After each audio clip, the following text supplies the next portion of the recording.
आज एक नई मोटिवेशनल कहानी के साथ अपनी नज़र को बदलो।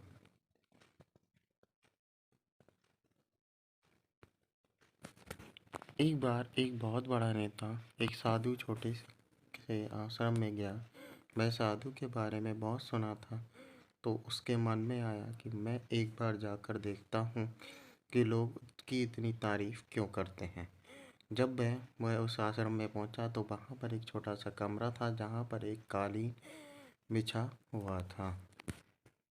वहाँ पर कुछ लोग नीचे बैठे हुए थे और साधु जी सामने बैठे हुए थे। कुछ सवाल जवाब चल रहा था। वह नेता उस आश्रम में आया और उस नेता के साथ 4 बॉडीगार्ड भी थे और उसकी ये आदत थी कि जहाँ पर भी वह जाता था, लोग अपनी जगह से खड़े हो जाते थे और उसकी तरफ देखते थे, हाथ जोड़ते थे और सर झुकाते थे। लेकिन यहाँ पर ऐसा कुछ भी नहीं हुआ। साधु व्यस्त होने के कारण उसकी तरफ देखा तक नहीं। तभी नेता को लगा कि ये मेरी बेइज्जती है और वह इस बात से गुस्सा हो गया। ने थोड़ा गुस्से से साधु की बात को बीच में काटते हुए कहा कि मैं आपसे कुछ कहना चाहता हूँ। साधु ने उसकी तरफ देखा और बोला, आप थोड़ी देर रुकिए, पहले मैं इनके सवाल का जवाब दे दूँ। उसके बाद मैं आपसे बात करता हूँ। तब तक अगर आप चाहें तो बैठ सकते हैं।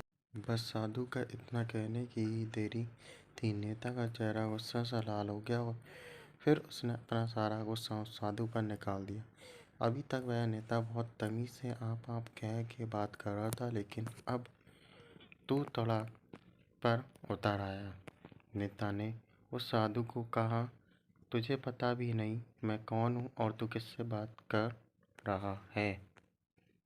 साधु ने उसकी तरफ देखा और कहा, मुझे कोई फ़र्क नहीं पड़ता कि आप कौन हैं, लेकिन आप जो कोई भी हैं, अगर आप चाहते हैं कि मैं आपसे सवाल का जवाब दूं, तो आपसे बात करूं, तो आपको कुछ देर रुकना होगा। और साधु की ये बात कहते ही नेताजी नेताजी गुस्से से पागल हो गए। वहीं सबके सामने चीखने चिल्लाने लगे, अब मैं तुझे तेरी असली औकात दिखाऊंगा। तूने मुझसे पंगा लेकर ठीक नहीं किया।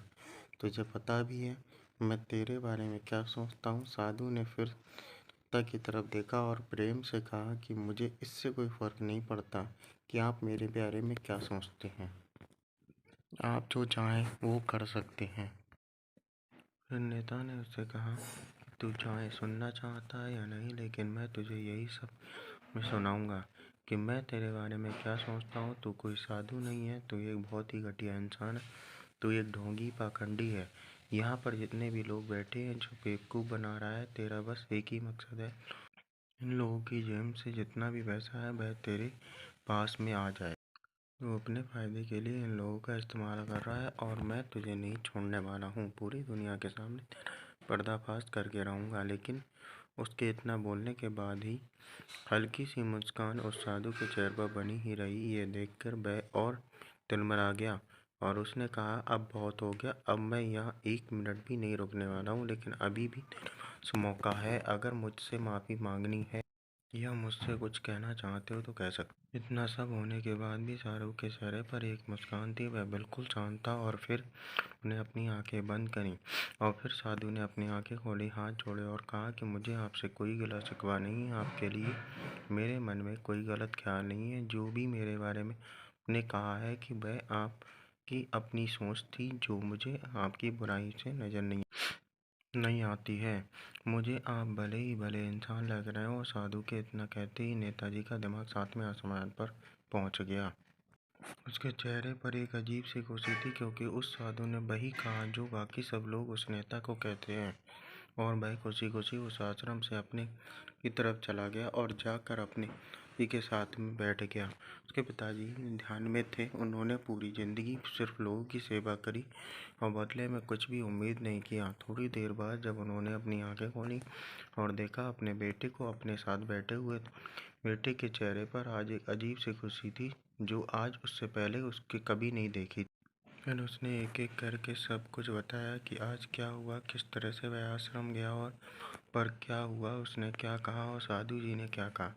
उसके पिताजी ने पूरी बात सुनी तो थोड़ा सा मुस्कुराए और अपने बेटे को देखकर बोले कि उन्होंने तारीफ नहीं करी, क्योंकि उन्होंने वह नहीं कहा कि जो तुम हो, उन्होंने कहा कि जो वह खुद है। तुमने जो भी कुछ उनको कहा वो नहीं कहा कि जो वो हैं, बल्कि तुमने वह कहा जो तुम खुद हो।